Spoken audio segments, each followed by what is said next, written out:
Traditional learning takes place between a bell at the beginning of class and a bell at the end of class, and that's the way we've set up and that's the way we've designed it. For flexible learning, I would say to somebody, imagine sitting in a class where you were very, very good at it, you had all of the goods, you probably mastered all the outcomes you needed to master halfway through, and yet you were required to sit through there until the other bell. Now, envision it on the other side. Imagine that you're in a class where you're feeling overwhelmed, where you're feeling like, I'm not sure I have all of this, and that one sense that if I just had a little bit more time, I could probably master these outcomes, but that final bell rings and we're done. Flexibility is about taking that extra time in this particular course where you don't need it, and adding it on to a different area where you could use the time to be successful. With this flex time, it's really allowed us to say, you know what, it's okay. If you don't get it at the end of the 70-minute block, we can get it today during seminar time. We could get it on Thursday during PLT time. You could come in, you can sit with me, we can go over what you don't understand, or we can, you know what, you don't even have to come in and sit with me. You can go to the teacher across the hall and maybe they can explain it in a different way.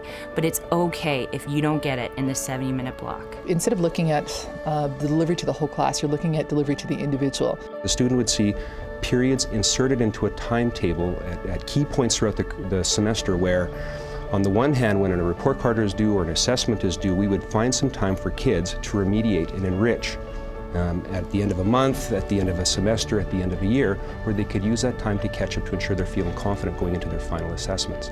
On a daily basis, that would look like a seminar time, which throughout many of the schools looks different, but for us is manifested in a time at the end of the day where we take 10 minutes off of each class and we give it back to the students. And we say to them, you are responsible, we have faith in your judgment, where are you going to go to get the help that you need in order to be successful? I think the greatest benefit that my child has had in a flexible learning environment is the seminar time at the end of every day. I was a very skeptical parent. I figured out how many minutes my kid lost in the classroom, and then I realized that she gained so much more back because I have a very diligent student, and she's a good student, but she could definitely benefit from one-on-one time. It shifts the responsibility from the teachers to my hands, and I'm now in control of my learning, and if there's something that I don't understand, then it's up to me to go and seek the help that I need, but I'm now given an opportunity and an amount of time to get that help that I need. So there's a certain amount of greater responsibility that comes on me as a student, but it's teaching me those independent and proactive skills that I'm going to need later on in life.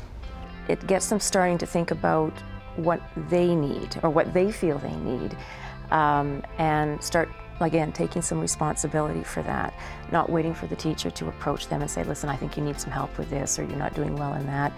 Let's meet and do that. It starts them thinking, geez, you know, what do I need help with, you know, and who do I want to see and when and for how long, and if that, you know, time frame didn't work, well then I'm going to have to get in touch with that teacher again. The teachers are in their classrooms. The teachers are available. Sometimes students are directed to go, but for the most part, a student recognizes, I have an exam this week, I have a major assignment this week, there's something I have to get done, I'm going to use my seminar time and I'm going to self-direct my learning and go where I need to go.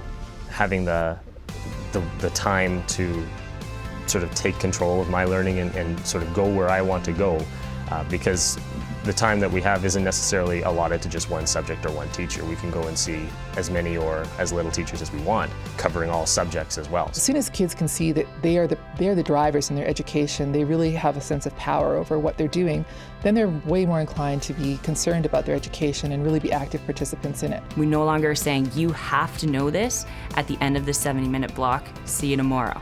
We're saying, how are you feeling about this concept? And could you come in if you don't get it? So there's a lot more conversations happening, and they're positive because the students aren't as panicked. They know that they have this opportunity to come in. Personal learning time, PLT, is a twice monthly occurrence in which, as opposed to seminar time, which is 40 minutes at the end of the day, for us PLT, we take an afternoon. We have a considerable population of our students who certainly work, but a lot of them are busing students. And they don't have that flexibility to get together for 3 or 4 hours to work collaboratively on a project. As well, we also have a lot of activities where we go off-site. A 40-minute seminar isn't enough, so twice monthly we give an entire afternoon back to the kids. Still have to be here, still have to be working, but that added time, at an infrequent basis, allows them to go more further in depth in their assignments, work collaboratively, and actually get something done without a bell ringing at the end of the day. students like to work in groups and work on group projects as well, so having that time helps to have that group time where you, instead of, if you can't go to someone's house or you can't make the time to do that outside of school, having this flex time is definitely a bonus. The students in my classroom come with multiple levels of learning needs and wants and desires, and I've learned to accommodate. That recognition of those individual learning needs, I think, has made me a better teacher and a more aware teacher, and hopefully has assisted students to become more successful. Education isn't just about the student. It needs to be a partnership. It needs to be all stakeholders. And schools who are maybe involved now in high school redesign, they need to be very, very clear on what their vision, their goal, and their purpose are. And then they need to be able to communicate that to parents in a number of ways, making sure that you gain that trust, that they don't just think this is the flavor of the day, that they understand that as educators, we've done our research and we know that this is good for kids. I'm still just as engaged and just as optimistic about my learning as I was before, only now I have control over it. So if there's something that I don't like or something that I don't understand, I now have the freedom and the independence to deal with it on my own, and I know how because I've learned to learn this way.